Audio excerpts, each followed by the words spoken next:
السلام عليكم ورحمة الله تعالى وبركاته. عزيزاتي أعزائي، مرحبا بكم مع وصفات مطبخ وأفكار أم لمياء.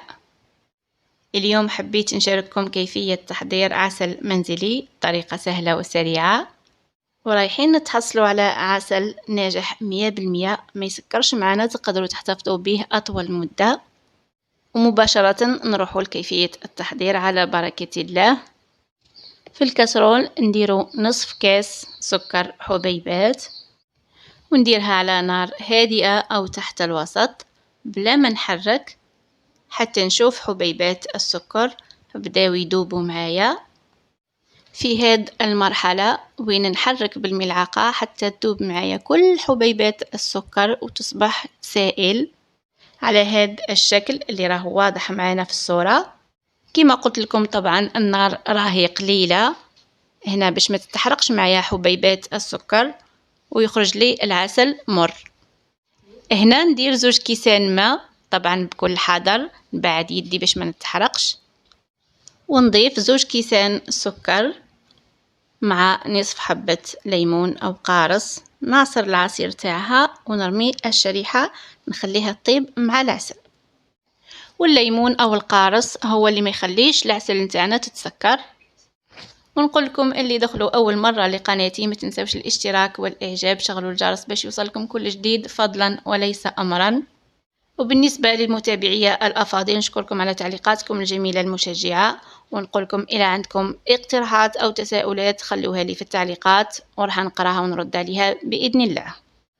وبالنسبة للمشتركين الجدد نقول لكم مرحبا بكم معايا في عائلتي الصغيرة، إن شاء الله تكبر بكم، وشكرا على الثقة اللي عطيتوها لي. ونخلط الماء مع السكر مليح حتى نشوف الخليط بدا يغلي، ثم نبدأ نحسب له الوقت. إذا حبيتوا تتحصلوا على عسل متوسط القوام، يعني ما يكونش ثقيل وما يكونش خفيف، تطفوا عليه بعد 10 دقائق من الغليان. أما إذا حبيتوا تتحصلوا على عسل ثقيل تخلوه يغلي مدة 15 دقيقة، يعني ربع ساعة باش تطفوا عليه. ملاحظة: العسل اللي يكون متوسط في القوام هذا نعسلوا به، يعني المعسلات اللي رايحين نخدموهم كيما قريوش مقروض وهكذا. أما العسل الثقيل رايحين نخدموا به معسلات معلكة كيما البجاوية وغيرها من الحلويات الجزائرية المعروفة. أنا اليوم حبيت عسل ثقيل، يعني خليته يغلي مدة ربع ساعة وبعدها طفيت عليه خليته حتى دفى وين صفيته هكذا باش نتأكد باللي ما فيش الشوائب. وهاوليكم العسل نتاعي بعد ما برد، تحصلنا على هذا القوام، عسل ثقيل كما قلت لكم. هذا يصلح باش نخدموا به بعض الحلويات اللي تجي معلكة، اللون فاتح وجميل والذوق ما يختلفش على عسل المحلات.